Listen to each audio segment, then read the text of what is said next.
வணக்கம். இப்போ நம்ம பார்க்க போகிறது காதில் வந்து யாருக்கெல்லாம் சத்தம் கேட்குது, அதுக்கப்புறம் வந்து காதில் வலி இருக்குது, காதில் சீல் வலிக்குது, காது மந்தமாக இருக்குது, காது கேட்க மாட்டேங்குது, இந்த மாதிரி காது சம்மந்தமான பிரச்சனைகள் யாரெல்லாம் சொல்கிறாங்களோ அவங்க வந்து என்ன பண்ணணும் அப்படின்னா சூன்ய முத்திரையை பிடிக்கணும்.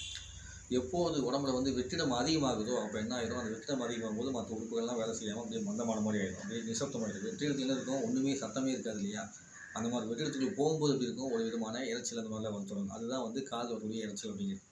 அப்போ நீங்கள் வெற்றிடத்தை வந்து குறைக்கிறதுக்காக என்ன பண்ண போகிறோம்னா சூன்ய முத்திரை பண்ண போகிறோம். அது என்னென்னா, உங்களுடைய ஆகாய முத்திரை பிடிச்சிங்க இல்லையா, அந்த ஆகாய முத்திரையை அந்த ஆகாயத்தை கொண்டு வந்து நடுவில் கொண்டு வந்து கட்டவரில் கீழே வச்சு இப்படி அழுத்தி பிடிச்சிட்டு மீதி 3 விரலும் நீட்டி வச்சுக்கணும்.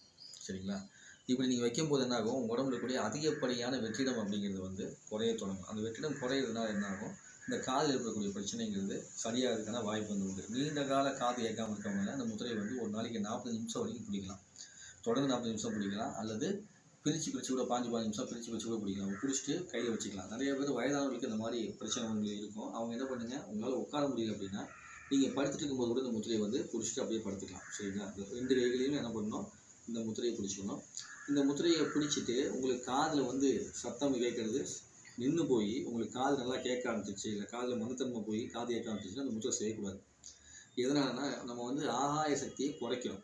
ஆகாய சக்தியை குறைச்சி அதுக்கப்புறம் காற்று சக்தியும் நீர் சக்தியும் மண் சக்தியும் அதிகப்படுத்தி நெருப்பு சக்தியும் வேலை செய்ய வச்சு பண்ண போகிறோம். அப்போ ஆகாயத்தை வந்து அதிகமாக குறைச்சோம்னா ஃபுல்லாக வெற்றிடம் குறைஞ்சி போச்சுன்னு வச்சுக்கோங்களேன், நம்ம வந்து வேறு மாதிரி, அதாவது வேறு கண்டிஷனுக்கு போய் போடும். ரொம்ப சோர்வாக போக ஆரம்பிச்சிடும், சரி சிந்திக்க முடியாமல் போயிடும், தெளிவான சிந்தனை இருக்காது, பாசிட்டிவ் எனர்ஜி இருக்காது. அதனால் இந்த சூன்ய முத்திரை அப்படிங்கிறத எப்போ பண்ணக்கூடாது அப்படின்னா காது சரியானதுக்கப்புறம் பண்ணக்கூடாது. அப்போ காதெல்லாம் நல்லா கேட்குது அப்படிங்கிறத பண்ணக்கூடாது. அப்புறம் நாள்பட்டு இருக்கிறவங்க வந்து ஒரு நாளைக்கு 40 நிமிஷம் அப்படிங்கிறத வச்சுக்கிட்டு அப்படியே பிடிச்சிட்டு வரணும். அவங்களுக்கு சரியான உடனே இந்த முத்திரையை பிடிக்கக்கூடாது. அதுபோக வந்து இந்த அதிக சத்தம் வரக்கூடிய இடத்துல நீங்கள் வேலை செய்கிறீங்க, சரிங்களா? அதிக சத்தம் வேலை செய்கிறீங்க, அந்த சத்தம் திடீர்னு வரப்போகுது, அந்த சத்தம் வரப்போகிற நேரத்தில் நீங்கள் இந்த முத்திரையை பிடிச்சிக்கலாம். ஒரு இதே ஃப்ளைட்டில் இருந்து போகிறீங்க அப்படிங்கும்போது ஃப்ளைட்டு வந்து மேலே ஏறும்போது டேக் ஆகும்போது டேக் ஆஃப் ஆகும்போது 2 பக்கம் இறங்கும்போது ஒரு சத்தம் பயங்கரமாக வரும் இல்லையா, அப்போது காதில் சேர்த்து பிரச்சனை வரும். அவங்க என்ன பண்ணலாம்னா இந்த முத்திரையை அப்படியே ஃப்ளைட்டில் உட்காந்துருக்கும்போது பிடிச்சிட்டாங்க அப்படின்னா அந்த சத்தத்தினால் ஏற்படக்கூடிய அந்த காதில் இருக்கக்கூடிய வலி, அந்த பிரச்சனை அப்படிங்கிறது வராமல் இருக்கும். சரிங்களா? திடீர்னு காதுனாலும் தலை சுற்றல் வருது, அப்படியே சளிக்கிட்டே போகுது, அதில் வந்து காதுக்குள்ள வந்து குடுக்குன்னு ஓடுற மாதிரிலாம் தெரியுது அப்படிங்கிறவங்களாம் என்ன பண்ணலாம், திடீர்னு இருக்கிறவங்க தொடர்ந்து அந்த முத்திரையை பிடிக்கலாம்.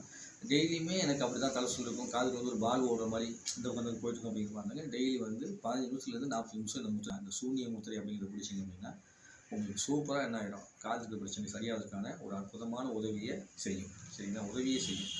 எப்பயுமே இந்த முத்திரை வீடியோ நீங்கள் பார்க்கும்போது மருத்துவரோட ஆலோசனையும் கேட்டுக்கங்க, கேட்டு செஞ்சுக்கங்க. சரிங்களா? ஏன் தந்தையை நம்ம